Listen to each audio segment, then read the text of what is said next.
हे पहा, हे जे मंदिर आहे ना, हे भगवान शंकराचं मंदिर आहे.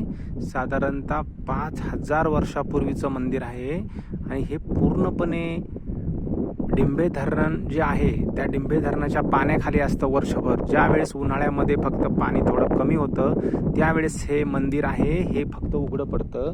आणि आज इथे जाऊन हे मंदिर पाहण्याचा योग आला. तुम्हाला सांगतो, इतकं छान मंदिर आहे ना की आज इतक्या वर्षानंतर सुद्धा पाण्याखाली राहून अगदी त्याचे अवशेष नाही म्हणता येणार.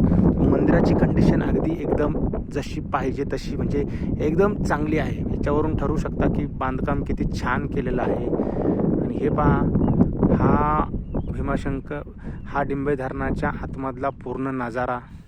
हे पहा, पाणी थोडंच राहिलेलं आहे भीमाशंकरमध्ये, सॉरी डिंभे धरणामध्ये पाणी थोडंच राहिलेलं आहे म्हणून आपल्याकडे कालव्याला पाणी येत नाही.